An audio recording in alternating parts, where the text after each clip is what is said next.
Hi, good evening, everyone. My name is Lindsay Barnt. I am the Director of Student Transitions here at the College of New Jersey, and this is the first of a few over the course of the next 6 to 8 weeks of our OST caffeine chats on Sunday nights with the parents, guardians, family members of all of our incoming new first-year provisional and transfer students for the fall 2020 semester. I see that a whole bunch of you have already said hello. If somebody doesn't mind just dropping into the chat to say hi and letting me know if you can hear me out there in the YouTube verse, I would appreciate it. This is the first time that we're using this type of technology because we had over 500 parents register to join in tonight, which was above our threshold for the Zoom capacity. So we're trying this out on YouTube. I'm doing a live stream to this channel, and hopefully I'm seeing some of your comments come up. Oh, thank you, Jill, so much. Okay, good. This is already good news. Always fun with new technology. So first of all, I just want to say thank you so much for joining me tonight. I hope that you brought your caffeine in the spirit of honesty minus decaf. I don't need any more with the way that the last couple of days have gone here. But hopefully you brought a cup of decaf tea or coffee, and you're going to settle in here. We have about an hour, and I hope that you're going to be able to find it very informative. So I sent the email out to everybody on Thursday night, and I had a little bird told me that there might be a chance that President Foster made the announcement of what we were doing with the fall 2020 semester on Friday. And I thought, oh man, that's going to make for a really interesting chat with these parents on Sunday night. And then at 11 o'clock on Friday, the email came in, and I thought, oh man, this is going to be a really fun time with the parents on Sunday night. So here we are. I want you to know that I was only privy to really a little bit of the housing information prior to that email going out. So just like your student and just like many of the faculty and staff here at TCNJ, I was reading that for the first time along with everybody else at 11 o'clock on Friday and absorbing it. I'm still absorbing it. It took me about 12 minutes to read through. I was going slow and making sure I had all of my ducks in a row. But we have kind of a directive and some next steps for what the fall is going to look like. And as anticipated, you all came out of the woodwork with many questions. So I think I mentioned this, we were approaching 200 by the time I just went in about 30 minutes ago to check, and I was like, oh gosh.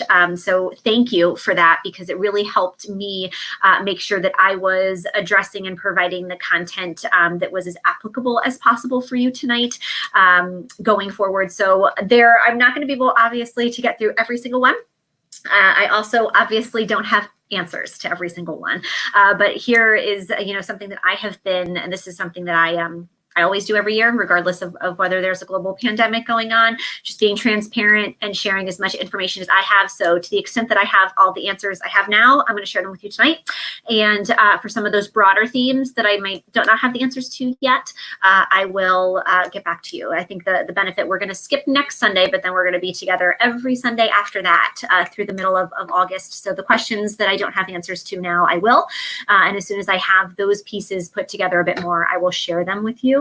But I just want to thank you in advance, because I know how I pseudo know. I have a 7-year-old and a 20-month-old. So they're not there yet, but I have put myself in your shoes a lot today thinking, oh gosh, I can't imagine the anxiety. There's just a lot going on. So I see you. I appreciate all that you're doing to help support your student. I appreciate the thoughtfulness of all of the questions that you have sent me.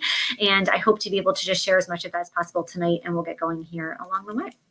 And again, thank you for everybody who's saying hello and just confirming that we're good here. Because if I turn on YouTube, then I have a back echo, and it's a whole big mess. So thank you, thumbs up. And then you can, if you're logged into YouTube, you can use the chat feature. But like I said, I took a look through the questions that were submitted ahead of time, and there were some very clear themes. So we're going to go ahead and tackle those first. So in terms of an agenda for tonight, I'm going to tackle those. I think a whole bunch of them with regards around housing was a big one. I think a whole bunch of them surrounding the student experience on campus and what that's going to look like outside the classroom. We're going to talk about that for a few minutes. And then there were a handful of miscellaneous questions that we'll get through first. So we're going to tackle, hopefully for the first half hour or so, those questions. And then I also wanted to just provide a really quick overview for what your student has been going through up until this point. talking a little bit about pre-registration. I want to really quickly, as long as my screen share works, highlight and show you what your online orientation looks like for your student, because that's something that they're going to be working through throughout the summer and then into the fall semester. So giving you a view of what that looks like in Canvas if you haven't gotten a chance to see that with your student yet. And then a quick chat at the end about the orientation groups. And then I want to highlight who's coming. When I sat down here, I emailed my colleagues across campus, and I kind of positioned it like a talk show. I said, okay, so I'm going to be with the parents every Sunday night here for a while. And do you want to be my special guest? Do you want to come on and do you want to talk about, the areas of expertise in your part of campus and how you support our students? Because I have a very top level view of everything that goes on. And I'm a bit of a generalist, as are the students on my staff. But when you start getting into those nitty gritty questions, you want to talk to the experts, and that might not be me. For example, financial aid or student accounts. So we're going to talk about the people who are going to be joining me over the course of the next 6 weeks and really diving down into answering some of your questions at that point. There's a little bit of the method to the madness for why I asked them to come when they did. So we'll talk about that at the end. Feel free to continue to do questions. It's just me tonight. If you were on my panel for the April 4th admitted students webinar with my parents, I had like 2 or 3 Office of Admissions staff members who were answering questions behind the scenes. Not the case tonight, it's just me. So if you submit a question and I don't get a chance to answer it right away, we'll get to you at some point here when it's all said and done. So I hope that's okay. Again, I can't really see you, you can see me, so 2 thumbs up. And we'll go ahead and get started. So I'm gonna jump right into the housing piece, because that was really, in my opinion, when I read the president's email, was one of the most critical things to address first, because the deadline to reapply was so soon. So what's essentially going to happen, and I communicated this to the orientation leaders and the Griffins on my staff, who hopefully were answering questions that your student might have had in their orientation groups. But essentially what happened was that the college decided to move to, well, yes, so we're our housing students on campus. That was the first thing. They did reduce the capacity on campus so that every room was a single occupancy room. So essentially that means no roommates. So because of the internal processes that go on with, we use a third-party system for our housing application, there was no way to take all of the information that was originally put in, both from your students, typically in May, but then also all of our returning students who wanted to live on housing that filled out that application. Oh gosh, it might have even been back in December or January. There was no way to convert that information cleanly, so we essentially had to wipe the slate clean. And your student, if they applied for housing originally, would have received an email on Friday. We tried to time it to where it went out about an hour to 3 hours after the president's email, with information on how to reapply for the housing for the upcoming year. When they put that together, obviously, when we go down to single occupancy, we're going to lose some spots. So what essentially happened was that the college was having conversations about how they were going to prioritize what students were able to receive housing on campus. So there were a few groups that were guaranteed housing through the Office of Admissions. So there were a handful of students in that group, but the first year students were on the top of the priority list for that. So I know one of the common questions that I got was, is housing going to be guaranteed for first year students? Every first year student who applies for housing by that July 5 deadline, and I'm going to talk in a minute about why that is so important to get in if you have not already, should be able to get housing for the upcoming year.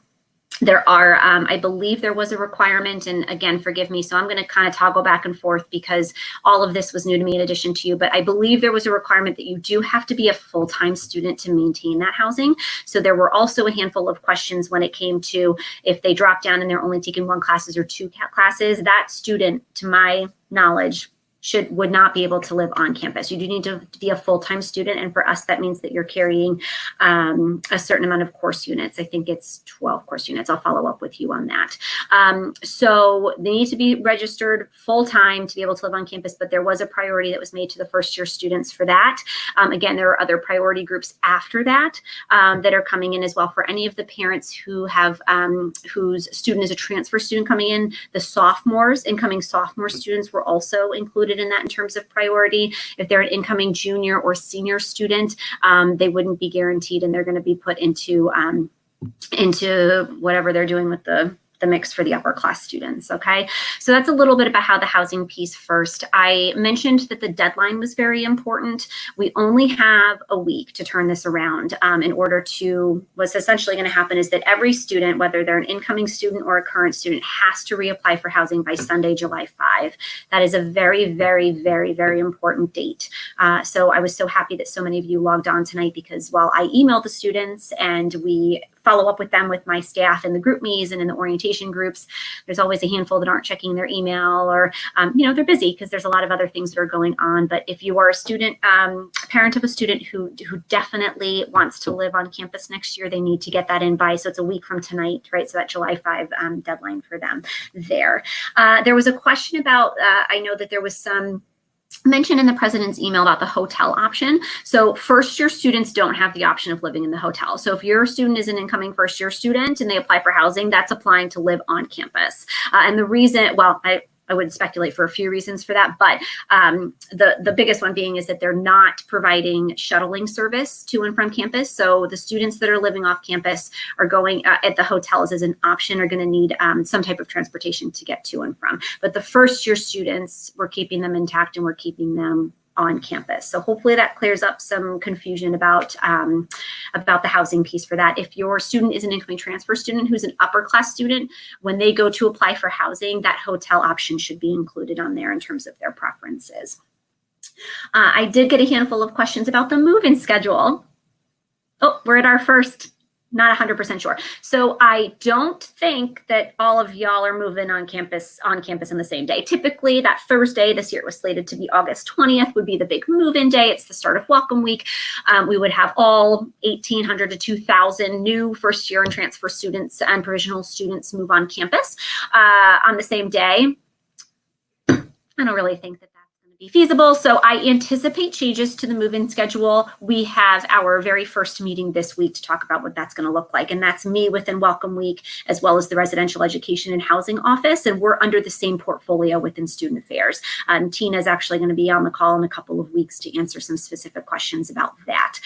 So we're going to kind of all get together and start moving. A lot of times, it's been interesting. You can kind of plan for multiple scenarios, but now that the president has come out and said, okay, this is the plan, it'll allow us to really kind of now dig deep into thinking about that and really kind of fleshing out some concrete plans. So I don't know yet, but as soon as we have that information fleshed out, I'll send it to you. And the hope is that that's going to be within the next couple of weeks, because I'm very cognizant of the fact that you're trying to plan and you have to work and all those pieces as well. So that's coming. I did get a whole bunch of questions about the spring semester, and we're going to talk about deferrals in a few minutes. But if you have a student who decides to defer or decides not to live on campus for the fall semester, but then wants to apply for the spring semester, yes, they're going to be able to apply for the spring semester. The hope is that we're going to be able to accommodate them, and the hope is that we're going to be able to maybe increase capacity, right? I think the goal here is to get back up and running to is what we consider as normal as possible for the spring. But obviously there's so much at that point, between now and then that's going to happen. So if your student ultimately decides to defer, ultimately decides that they want to commute for the first semester, they will have an opportunity to apply. I would just tell them to keep checking their TCNJ email, because housing is going to keep sending them information as more updates become available. And then the last big question that I wrote down before I stop and I go back and I take a look at the chats, because the chats are busy, was with regards to fees. Okay. Here's the deal on fees. And this is actually also going to cover tuition and fees in general, but then also what the housing rate will be. So this is an all-in. So the Board of Trustees meets on Tuesday, this coming Tuesday, June 30th. This is their typical July Board of Trustees meeting, except due to the way that the 4th holiday is falling, it's gonna occur a couple days early there at the end of June. But they set all of the fees for the upcoming year at that board meeting. So we're going to have more information in a couple days on that. I had a couple people who reached out and said, well, will the rate be decreased because we're leaving during Thanksgiving, right at Thanksgiving, and then not coming back for the end of the semester? I had a handful of people who said, is it going to increase? Because we're now going from double occupancy to single occupancy for many of the rooms. The rate, so I reached out and said, okay, how am I answering this question to the parents? And the deal is the rate that was given is the term rate. So that is the rate that has already been adjusted or figured out, and that will run from August. And again, TBD which date in August, to the November 20. So that rate is the rate that was submitted to be approved by the Board of Trustees. And again, we'll wait to see that until Tuesday. All right, I'm going to take a break here and just circle back real quick for now, and just kind of touch base and see what kind of questions we had. So kids meeting parents off campus, I'll talk about that in a minute. Students expected to move in. Yep, we'll talk about again. That move-in schedule is going to be adjusted. I have no idea what that looks like at this point, but we're going to start to have those conversations to flesh that out and what the impacts will be to Welcome Week. Somebody asked about Welcome Week. I'll touch on that in a second. Effort be made to keep honor students together in Norsworthy. So my understanding is that that has not changed. If that is changing, I will let you know, but at least to my knowledge, the honor students, the priority is still to have them together in Norsworthy. And again, if that changes, if I'm not privy to that information, I will follow up and let you know. Let's see here. Tried to fill out the housing app tonight, and it said the page was not found. Okay, I can follow up with you on that. I haven't had any emails to my inbox that said that that was the case, but we can take a peek there. 2 students in a quad. So the quad question is interesting. I don't know. I didn't get a chance to touch base with them about how the quad is assessing. So that's typically 2 or 4 people. So does that go down to 2? I'm not sure. So that's an excellent question that I'll circle back and follow up with you on. First year students who had a roommate be housed near each other. So yeah, that's the plan, right? If there were students that found out that they kind of found somebody else, or they were coming in with a friend and they really wanted to room together, and when they went to go originally apply for housing and they put that roommate group together and put that person in there, the hope is that we're able to at least house them on the same floor. So that's also part of why that July 5 deadline is so important, because that's going to give us some time to be able to sift through all of the data and make sure that we're doing our best to try to accommodate that whenever possible. So hopefully that's a good answer to your question there. Welcome Week I'll address in a moment, excuse me. Job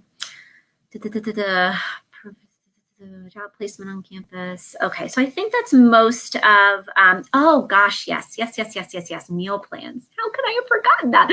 I'm sure that was oodles of confusion, because you went in to apply for housing originally and it asked about your housing preferences and whatnot, and then it asked for the meal plan. And then you went in, for those of you who went in the last 48 hours, and there were a lot of you based on the data, and you went in and you were like, oh my gosh, well, they didn't ask me about the dining plan. So that was, that's okay. We did not ask you about the dining plans. I reached out and said, hey, what's going on with that? Because I know I'm going to get a bunch of questions tonight. And they're still fleshing out what that's going to look like. Obviously, all of this was just a logistical fun time to try to figure out what that all was going to look like in a way that we would be able to house our students and have them here on campus and allow them to be successful, but also keep them safe, right? And the housing, the housing piece was one piece, but the meal plans and how we are going to restructure dining halls and those areas, all of the eateries that we have on campus to be able to feed everybody who's here, and to be able to do that within the guidelines that the state has mandated us to do. That's taking a little bit more time to flush out. So I don't have an answer on the meal plans yet. I would anticipate within, again, the next couple of weeks or so, we're going to get some more information from you there. So don't panic if your student fills out the housing application and they're not asking about that. There is going to be some type of meal plan, and you'll be able, I think, to be able to choose various levels, similar to what we used to do before. But I don't know if times are different, locations are different. I know I got a couple of questions of the grab and go versus the eating. I don't have all those details fleshed out. I don't even have the beginning of those details fleshed out. So that's coming. And again, I really appreciate your patience on that, because that's coming forward. But don't let that hold you up from filling out the application if your student's interested in living on campus. All right. I hope that's it for the housing questions for now. Let me go back actually real quick and just to make sure I didn't miss anything. If your student did not apply for housing originally, they wouldn't have gotten that email from housing, but they are still allowed to apply for housing now. So if you had a student who was originally thinking no and didn't get the application in by that original June 16 deadline, and again, this is for my first year, my provisional students, and now they're interested in housing on campus, they're not at a disadvantage. They just have to get the application in by the June 5 deadline, and they'll be considered. And the last point was about notifications. So all of our Incoming first year and provisional students will be notified by that Thursday, July 30 deadline that we originally had for the cohort. All right, so you're going to hear about a month from now, any of my upper class transfer students that are coming in, you're going to get notified on Monday, June 6th, with regards to whether or not you have been placed on campus or whether you're going to go onto the wait list. And the reason that we're trying to do that sooner rather than later is that if you were interested in exploring off-campus options or figuring out adjustments to schedules, commuting, those types of things, that you have a little bit more time to do that. So those are the notification deadlines for those pieces. Okay, now I think that's really it for housing. At least that's for now. And again, so much more coming down the pike for that. I want to parlay a little bit into academics, because I feel like there's some questions coming up about classes. We've gotten a lot of when are they going to find out, if they're virtual or they're in person. So essentially how I interpreted the president's message was that this flex program, this flex plan, I guess we're calling it, for the fall 2020 semester, was going to allow our faculty members to decide which avenue they wanted to pursue, whether that was entirely online, whether that was in person with some obvious modifications, 6 feet apart and whatnot, or some type of hybrid approach. I also, there's been so much guidance from Governor Murphy. We're a state institution in New Jersey, obviously, and the OSHE. So essentially, that was also something that was mandated by them, right? So the flexibility piece was required by them in terms of what our faculty were comfortable doing. We're apparently, I think if I read the president's email right, not going to have a decision about that until the beginning of August. I think it was August 10th. So to answer the questions that came in, yes, it is entirely possible that your student could have all of their classes taught virtually. It is entirely possible that all of your students could have all of their classes have some type of in-person component. And it's possible that they're going to fall in the middle and maybe 1 or 2 classes. I mean, typically our students take 4. That's considered full-time. Well, 3 is technically full-time, but 4 is really full-time to graduate in 4 years. Or 2 or 3 if you're a transfer student coming in. So it really could look a host of different ways. And I don't believe that we're going to have any information prior to that kind of early August deadline. That August 10th deadline is important because that's also the day that you can cancel your housing without penalty. So another question that came up with the housing department, or with the housing questions that I was receiving, was when can we kind of cancel that contract without having a penalty for that? It's going to be August 10th. So you have a little bit more time. I would highly encourage you, and I'm going to throw in here a couple of websites I think are really helpful. This first one is the 2020-2021 contract release fee schedule that's posted on the housing website, and that's the first link. I think there's a little bit of a delay on the StreamYard, so you should get that in a minute if you haven't gotten it already. And that's going to be a really important website to take a look at if you did apply for housing and ultimately are having second thoughts and deciding that maybe potentially your student doesn't want to live on campus. They have from now until that August 10th to make that decision. And the goal is that within that time, you're also going to have an idea of what that fall schedule is going to look like for your student in terms of virtual, in-person, or a hybrid of both. I was preparing for this, and I was, filling my partner Matt in on all of this. And he was like, well, that's, I get it. It's tough, right? You're trying to figure out the housing piece when you have no idea what your student's fall schedule is going to look like in terms of the format that's going to be delivered.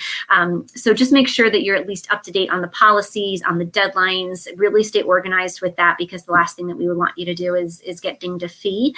I think the other thing to make note with the academics too, so I meet regularly with the assistant deans for all 7 of the academic schools. I know that for as much chaos that has been happening within my division in student affairs with trying to figure out the best way that we can make all this work, I know that they have been equally, if not more busy, figuring out how to deliver the academics that you expect by enrolling at TCNJ.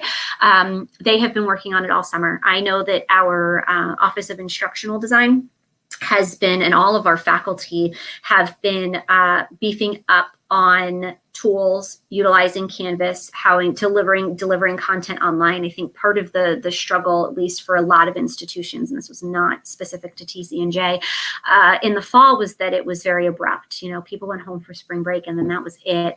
And then having all of our faculty have to figure out a way to deliver that online that fast. I think they had like a week and a half, 10 days to be able to do that. It was messy. And I think that everybody tried to do the best they could and did a really nice job, but obviously some hit the mark and others might have not. So this summer priority for the academic side of the house has really been to enhance the opportunity to deliver some of that content online. And I'm not speaking to you solely as just a campus administrator when I say that. I am actually a student in the MBA program. Now, we were already hybrid, so we had some in person, we had some online, so our faculty kind of knew that going in to the semester. But there were certainly some bumps in the road because a lot of our courses I took 2 classes in the spring, and they were really banking on in person. One of the courses I took was negotiations, right? So if you're negotiating and you're in those role-playing simulations, and what does that look like when you have to do it online? The answer in Zoom is that there were a lot of breakouts. And our faculty member, and he was an older gentleman too, I will say, hi, doctor. But he did such a tremendous job at improvising on the fly. And I know that they have dedicated the summer to having that not be the case for the fall. I mean, the goal is, and the reason that so many of our students choose TCNJ is that high quality education. And I really genuinely believe that they're going to get that regardless of which format the students are going to be experiencing. And I can speak to that as a testament a bit because I happen to be a grad student here as well. So there's a little bit of all of that into the academic piece.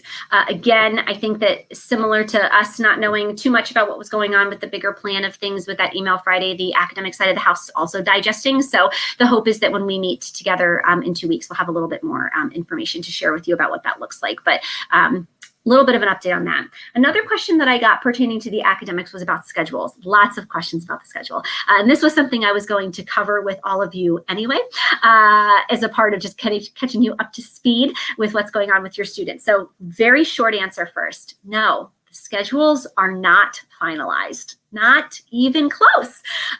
We have over, if you take the first year students, the provisional cohort, and the transfer students, we're looking at about 1,800 new students coming in, and we fine tune and we are individually crafting every single schedule. And throughout the month of June, what happens is that students can go into pause, which is our online record system, and they say, oh my gosh, well, I have this class and I have this class. And then they could log in 5 days later and go, oh my gosh, well, this class is now moved and now I'm not in this class, I'm in something else, and what's going on?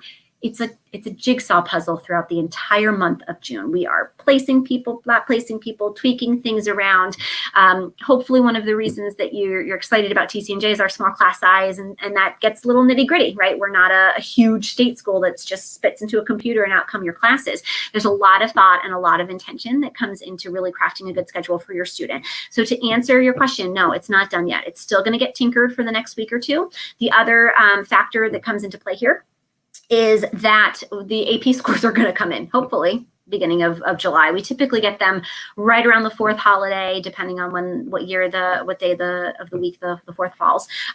But then a lot of students are going to have potential adjustments to their fall schedule based on what they got for the AP scores. So it's just all fun, right? So the goal is that by virtual orientation, which is for my transfer students coming in Tuesday, July 14th, and for my first year and my provisional students, it's going to be the week of July 20th.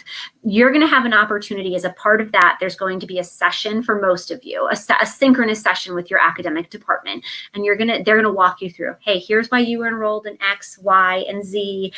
This is what kind of happened to your schedule. If you have questions, concerns about your schedule, like your student, they will have an opportunity to talk to the department at that time during virtual orientation. So it's all fair game between now and then. So I would just encourage your student to sit back. I know it's very anxious. It's even more anxious now, but there is going to be an opportunity for them to ask questions. I will be very honest with you, okay? Time of class is a little, yeah, there's going to be some 8 a.m.s. And there's going to be some 5:30 to 8:40 or whatever that time block is at the end of the day. There's going to be some of those. And so when I've been working with the academic side of the house, one of the big things is that we're going to get your student in the classes that they need for that first semester. Can't guarantee it's going to be at the time they want. Can't guarantee it's going to be on the days that they want. But our focus right now is we want to make sure that you're on track to graduate in your 4 years for my first year students, or obviously our 2 and 3 for the students that are coming in for the transfer piece.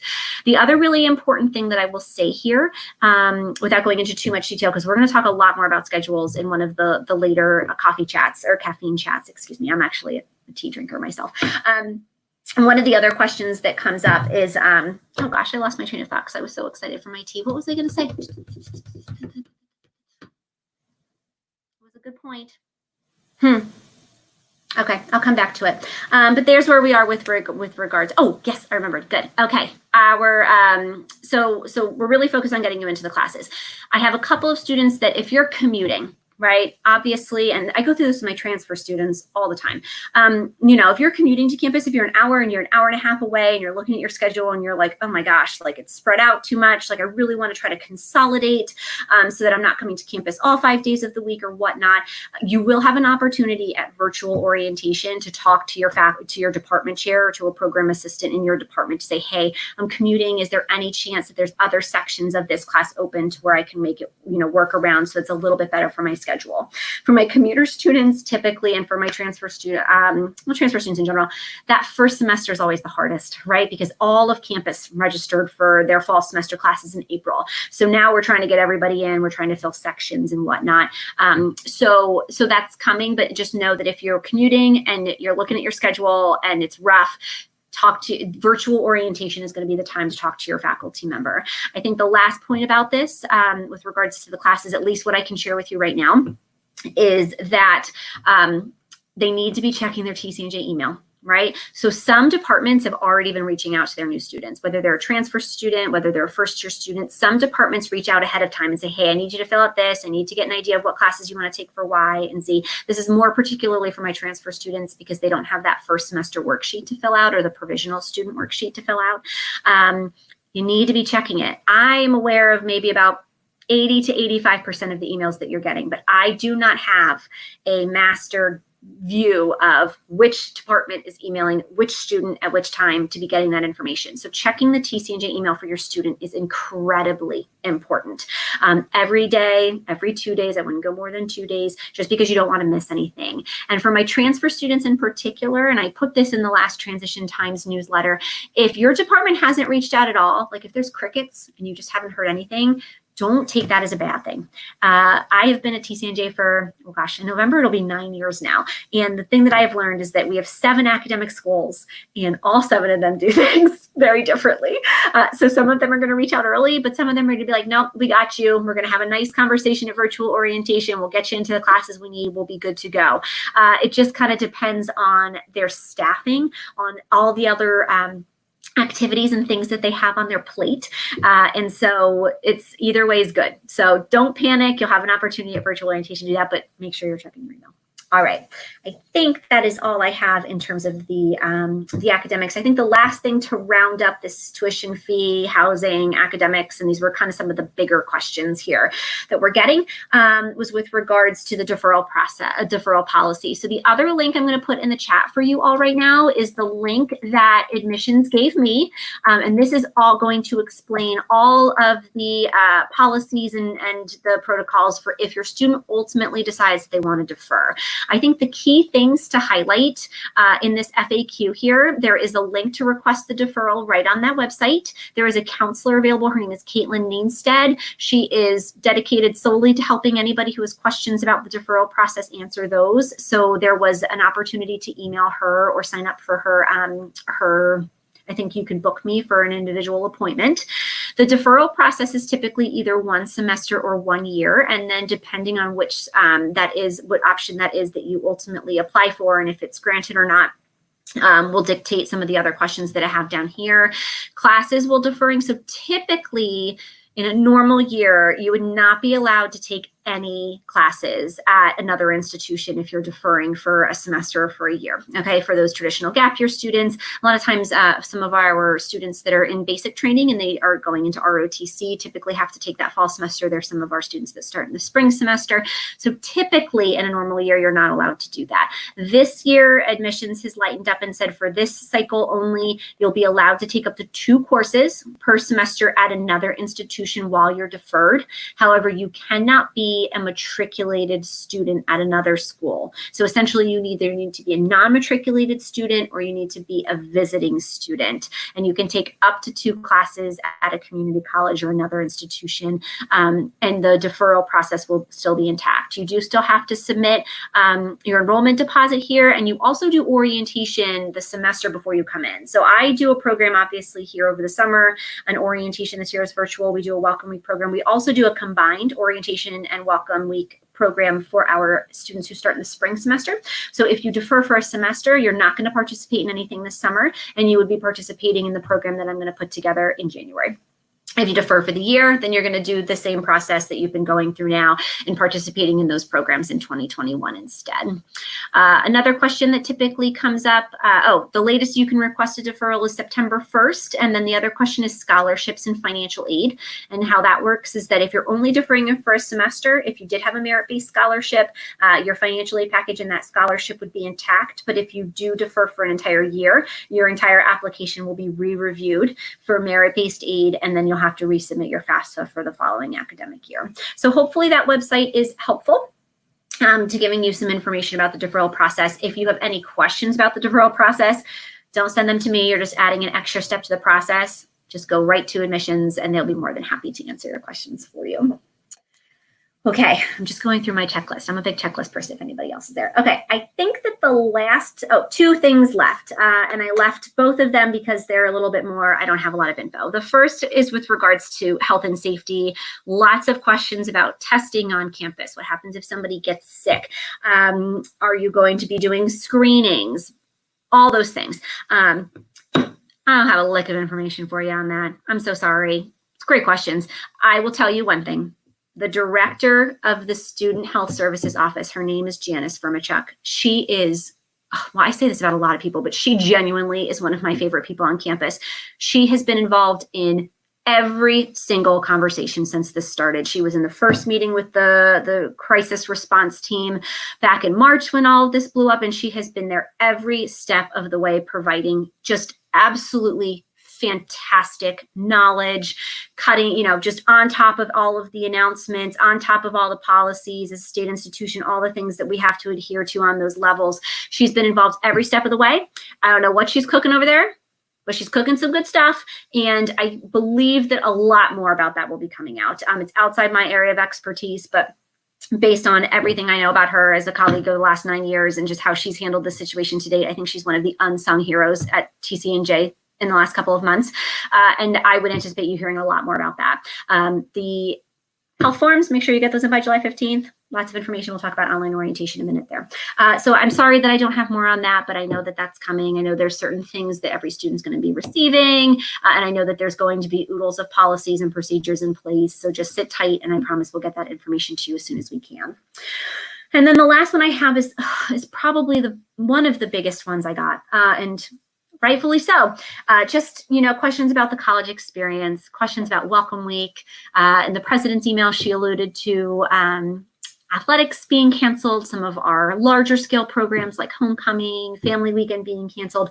And the big question that they left a lot of us with, and myself included, was, well, so what is campus going to look like outside of the classroom? Because you choose a school like TCNJ for the academics first and foremost, but for so many other opportunities to have your student grow as an individual after the fact.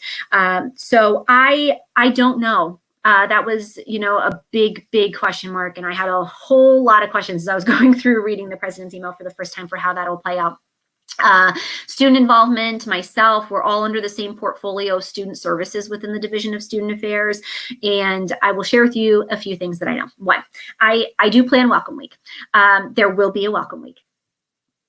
Don't know 100% what it's going to look like yet. I have been the last few weeks drumming up a hybrid scenario, and that is my preference.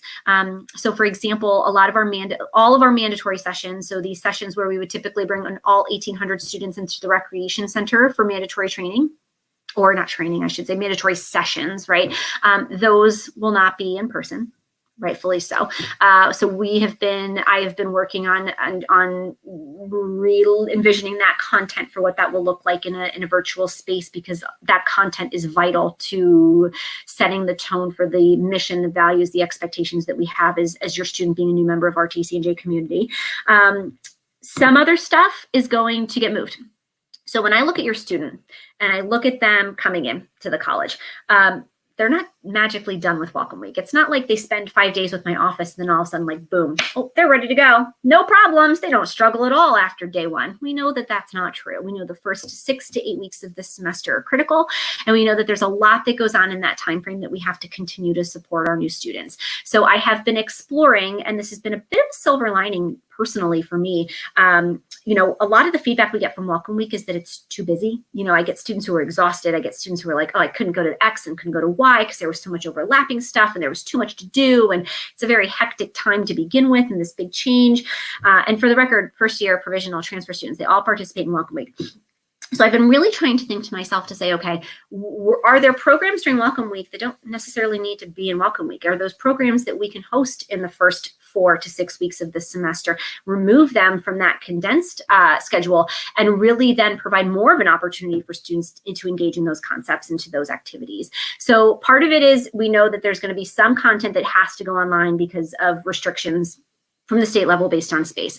We know that some of them, I said, you know what, I don't necessarily know if that was necessarily needed to be in that to begin with. So let's think about delivering that in a different way in the first 4 to 8 weeks of the semester. And then there's some that if I can make them happen in person, I'm going to try to make them happen in person. I don't know what that's going to look like in a couple weeks. We're moving to, I think, oh gosh, and I live in Pennsylvania, excuse me. So we're on a color system in Pennsylvania, but we're on a number system in New Jersey. So I have to keep all my ducks in a row. But I think we're in stage 2, and the goal is that we're moving to stage 3. I think that's the plan. But the hope is that if we move to stage 3, and whatever that threshold is for number of people we can have together safely, if there's any opportunity that I can provide an in-person component to Welcome Week, I am going to advocate for that. I want you to know that even though I don't know essentially what extracurriculars are going to look like, I'm going to fight to still have them in the safest way that we can have possible.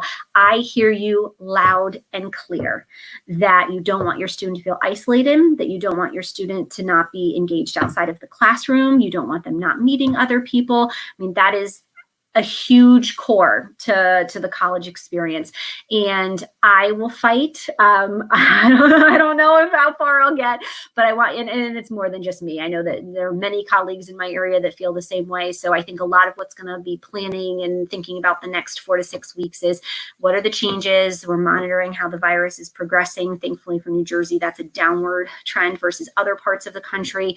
And really, what can we do first and foremost safely, but secondly, to be able to provide as much of an experience as possible to having your student be able to connect, engage, and make friends. So I know that doesn't really answer a lot of your questions for what that's going to look like, but I want you to know that I'm going to advocate for that as hard as humanly possible, because I understand it. I love my current students, don't get me wrong, but my focus in this role as the director of student transitions is ensuring that your student, that our incoming students, are going to make that transition as well as possible and to get started off here on a good foot. And that's a hard thing to do any year.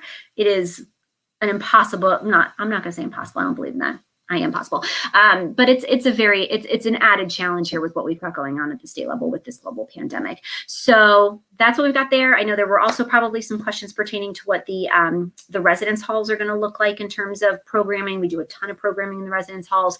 The hope is stay tuned, and the hope is that we're going to be able to do some of that in a similar fashion, adjusted to how we normally do. So All right.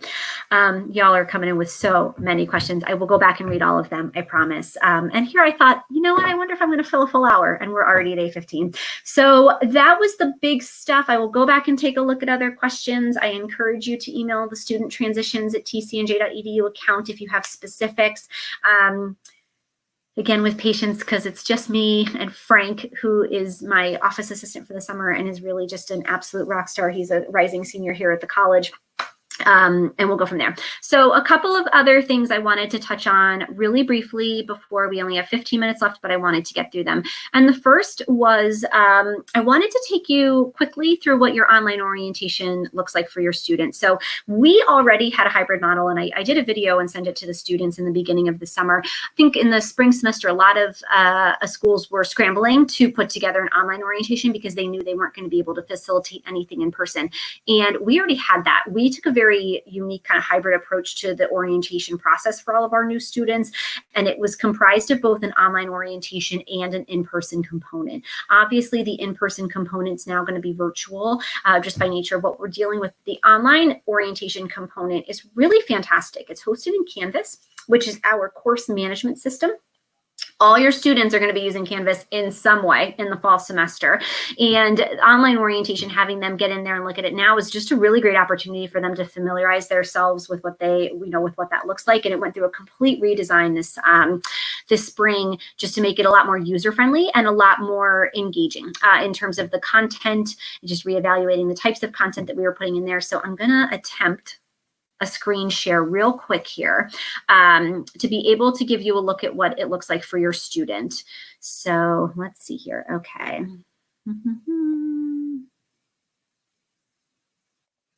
All right, let's see. Okay, and now I'm sharing with you the first year version, but just know that for my families on here that there are, if your student is a provisional student, there is a specific version for provisional students, and if you're a transfer student, there's a provisional, there's a specific version for transfer students. But this is what it looks like in the student view, and essentially this is just a welcome introduction, and then we have modules here on the side. All right, so your modules will go through, and right now the first 4 are open for the students to view and complete. The first one is a welcome. It just has a welcome introduction and has contact information for the academic schools, and also a whole bunch of contact information for a lot of our non-academic offices and the types of questions that they would be asking there. So if I click on that real quick just to dive in, and I'll show you, if you scroll through here, that's just a list of all of the offices on campus. Well, the main hitters, it's not going to be inclusive of everybody, and their email addresses, and then the types of questions that you would be reaching out to them for. So this is just a really nice kind of reference piece for your students, so that they are really directing their questions to the appropriate office to kind of limit the number of times they get bounced around trying to find their answer.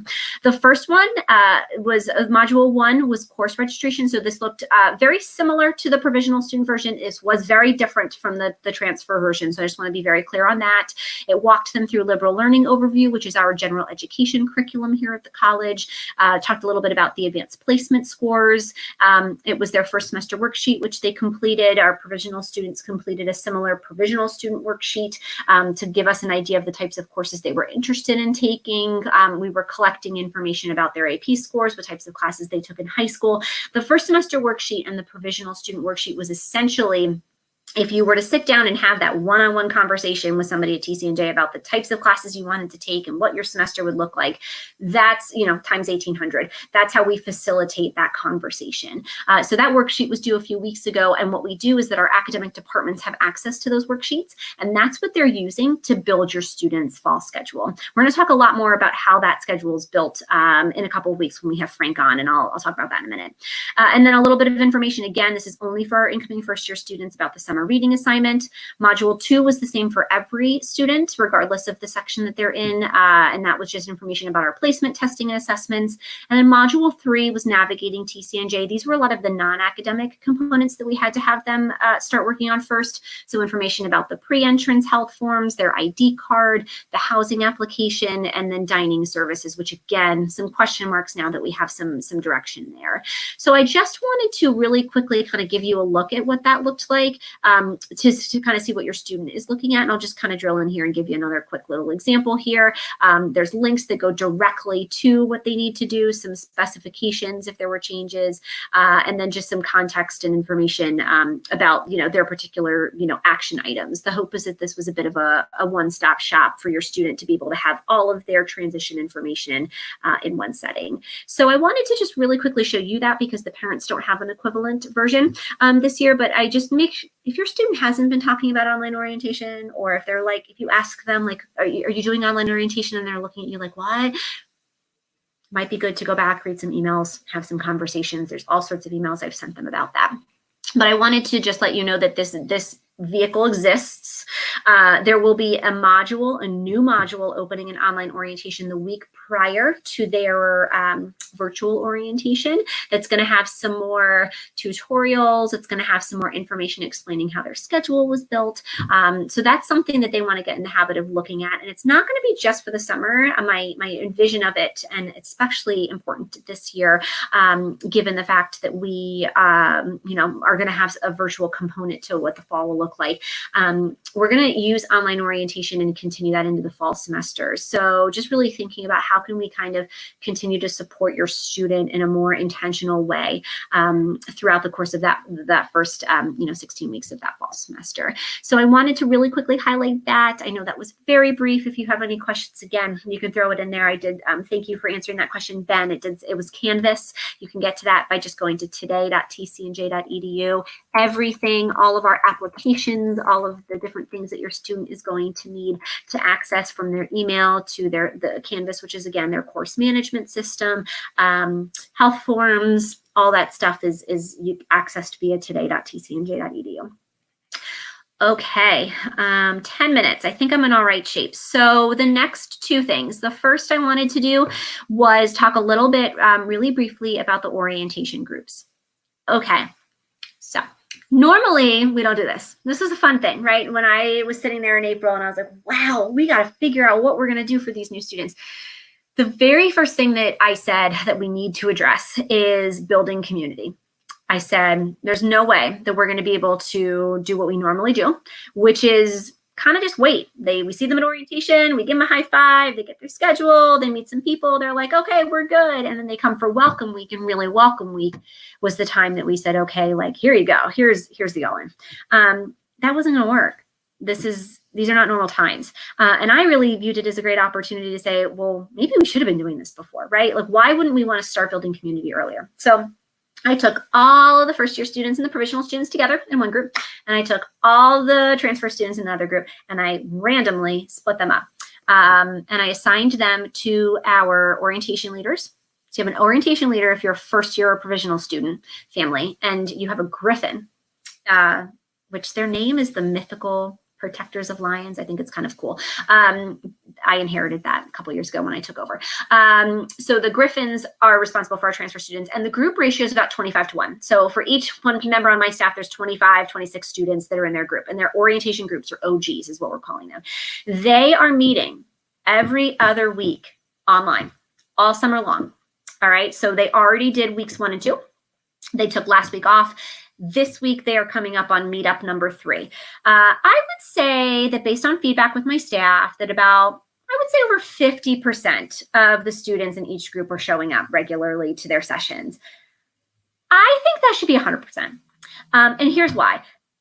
We cannot control so much of what's going on in the world right now, but we can control how we're engaging, how we're connecting. And I know that if your student is attending these sessions, if they are in the group me with their groups, if they're meeting other new students, that is going to help them exponentially when it comes to their transition and getting here and getting started here for the fall semester. And I know it's not going to be for everybody. I know some people might just show up and blank their screen and not engage and not talk, and they just might be there listening, but maybe that's going to be something that's going to be helpful for them. We do icebreakers. I'm not going to lie to you. We don't call them icebreakers. We call them team building, getting to know you activities. If your student hates icebreakers, well, if they love icebreakers like me, great. They're going to be in there. If they can't stand icebreakers, still show up. Okay, because I guarantee you there's going to be more than one person in every orientation group that does not like doing icebreakers. And it's not the entire hour that they're meeting. So each week that they're meeting with their OGs, they have a specific topic that I'm telling them to talk about. So week one was getting to know you. Here's the summer schedule. That was a little bit more icebreaker heavy. Week 2, what did we talk about in week 2? Oh my gosh, I completely forget. Week 3 though, this week coming up, they're meeting up with another group. So it will be 2 groups presenting together. So there's gonna be about 50 students in each meetup, and they're talking about extracurricular activities and getting involved. So student organizations on campus, the types of organizations to get involved with, typical activities, again, big asterisk. So the fall might not look the same, but your student's going to be here for a couple years, and we are going to get back to a more business as usual standpoint here at some point. So they have a really good opportunity to learn about that. In 2 weeks, we're going to talk about academics. We've been talking about, and then we think 2 weeks after that, we're talking about health and wellness. These are topics that we're typically covering at in-person orientation, and we're not in-person orientation. And my version of virtual orientation, I'll talk about that to end up, it's not your student or you sitting in front of a computer for 8 straight hours. So we took all that content and we broke it up throughout the summer for you to be able to log in and easily digestible. These orientation groups are great. They're fun. The students are, my staff's having a great time. The students that are participating are having a great time. So if your student is anxious, if your student is nervous, if they're like, you know what, I don't have time for that, I really highly encourage you to get them to just try it out at least once, at least get in the group me. So they're answering so many questions. I'm one person. I can't get there and answer all of them, but my staff have been trained. They're answering tons of questions. It's just really such a nice opportunity. I can't stress home enough how awesome that's going to be, because when they get here, a lot of the engagement piece, they're already going to know people on campus. Now they're going to be able to put faces to the screens that they were seeing as they're walking around there. So my little spiel about the orientation groups. Get them in there. It's not too late. They have an email in their TCNJ email and their personal email about how to sign up. Group me. If your student says, I can't find anything and I have no idea what this woman's talking about, send me an email to studenttransitions@tcnj.edu. I will find their staff member and we'll get them connected. All right. Also, if your student just signed up, like just enrolled at TCNJ within the last week or 2, I got to get those in. So they're coming soon. So you'll get an email about that. Okay. Last was the agenda. And, you know, just for what kind of is going in the next couple of weeks. I have a couple minutes left. So I'm going to really briefly talk about that, and I'll go back and see if there were any bigger questions that I can answer now. But essentially I wanted to give you an idea of who's coming, because I think it will be really helpful. So we're skipping next Sunday, the Sunday after that. So this is going to be Sunday, July, let me check my schedule, July 12th. The person that my special guest for my Caffeine Chat with Lindsay is going to be Yvonne Cruz, who's our Executive Director for Student Success. So Yvonne oversees a few areas. First, she oversees the entire Educational Opportunity Fund, or EOF program. The second area that she oversees is the Center for Student Success.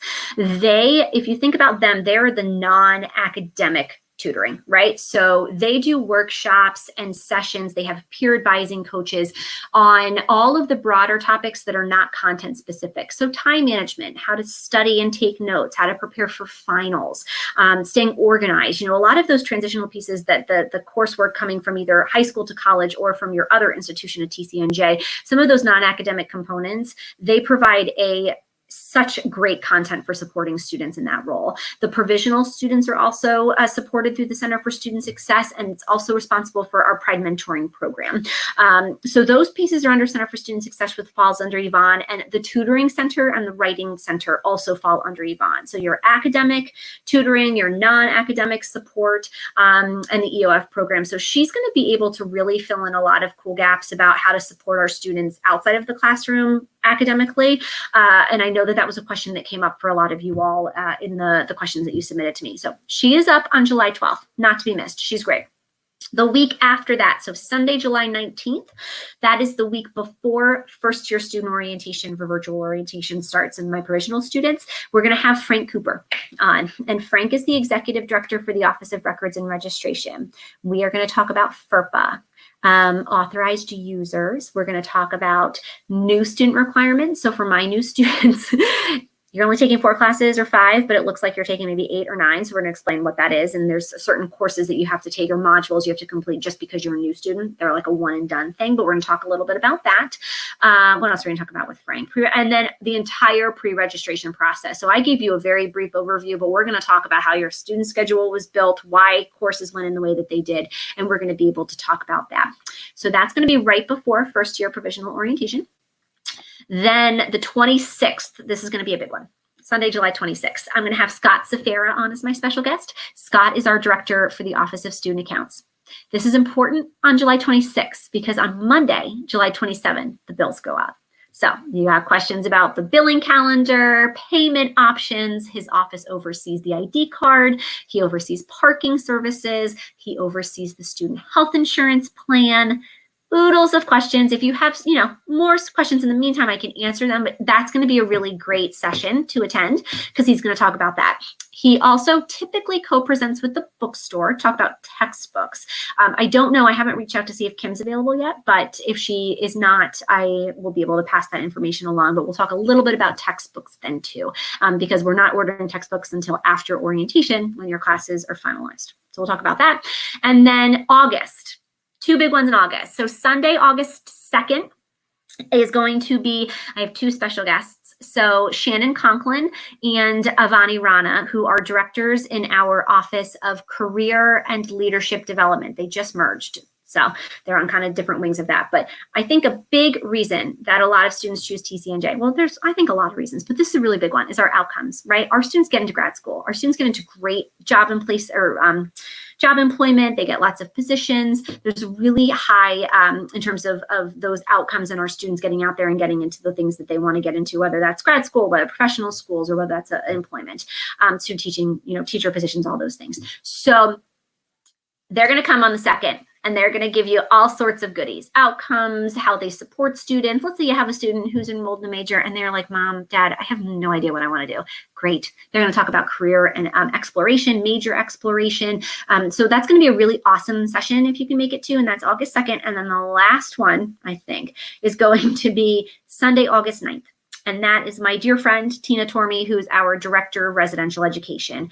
I asked her today, I sent her a text. I said, hey, I know it's the weekend, but I want to try to get you on the book so I can tell everybody that you're coming tonight. Are you able to join me on the 9th? Because any changes, to recap the move-in schedule, policy changes, anything pertaining to the nuts and bolts of living on campus, there's a lot that could happen between now and then. But I thought that August 9th would be a really great spot. It's about a week before whatever move-in schedule looks like. And you'd be able to connect with her and she'd be able to answer questions pertaining to the move-in piece, the residential education piece. She could talk a bit about our staff structure. So we have professional staff that live on campus in the residence halls. And we also have student staff to support our students.